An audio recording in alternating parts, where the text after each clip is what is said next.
Break every chain, break every chain, break every chain. Hey guys, so today I am back again with another video for you guys. This one is a bit I don't know, but we'll get into it.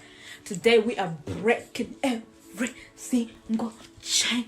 I pray that this message is a wake-up call for somebody. If you're not aware of generational cases, you are sleeping, spiritually sleeping, and you need to wake up before it's too late. You need to know your bloodline. You need to know your bloodline from your mom's side, from your dad's side. You need to know the patterns that are just repeating itself from family member after family member. Maybe people are not getting married in your family. Maybe people are not graduating in your family. People are not being successful. People are just suffering financial difficulties, suffering rejection, disappointment after disappointment, suffering from the same illness, and you just think that it's normal. You just, oh yeah, because people in my family are not married, so you know it's okay. You are going through failed relationships after failed relationships, and you think that's okay. No, it's not okay. You need to arise in prayer and break from these chains, break from these cases, and say, you are not coming to me. You need to stand up. I just need you all to stand up in prayer and break free from these generational cases. It can't be normal that every job you get, you lose it. Every relationship you get into, it doesn't go nowhere. Every marriage you get into, divorce. Every uni you try to get into, rejection. Or you even get into uni but you quit. All you want to do is drink your sorrows away, drink alcohol. Every money you make, there is nothing to show for it. You need to look at the patterns, you know, people going through delays, the rejection, disappointment after disappointment, dry season after dry season, season of sorrow after season of sorrow.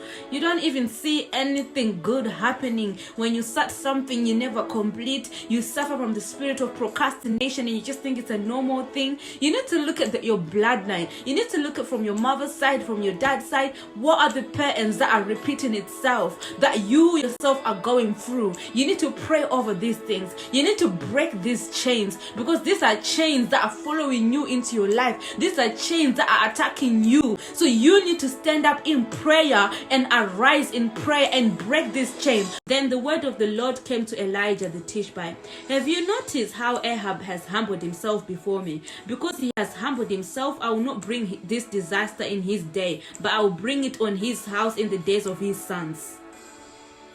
Now can you see how God reversed the suffering that you wanted to put on Ahab? Just because Ahab went before the Lord and fasted and cried out to the Lord, and the Lord is now saying, okay, you are free from this suffering, but your children are gonna go through this suffering. So that is the same way that maybe your parents or your grandparents, there is a suffering that they escaped, but you are going to go through it if you don't stand up in prayer and break free from these cases. And that is why I am calling you guys to stand up in prayer. Many of us young people, we're just suffering through things without even having understanding why we are suffering from these things. You need to check your bloodline. Today you need to start declaring that you've been crucified with Christ. It is no longer I who lives, but Christ who lives in me. Declare that who is in me is greater than who is in the world. Start declaring all these verses. Start praying, start meditating, start fasting. You know, in the Bible it says when Jesus was casting out demons, there's a point where he said, this demon does not come out by prayer only, but it can only come out by prayer and fasting. So some things you're going through cannot come out by prayer only. You need to start fasting. You need to start sacrificing. Food eating will not get you anywhere. Eating, you can eat and eat and eat and still suffering delayed marriage. You can eat and eat and eat and still not have degree. You can eat and eat and eat and still have a sickness that you can actually get rid of. You can actually I talk too much, but God bless you.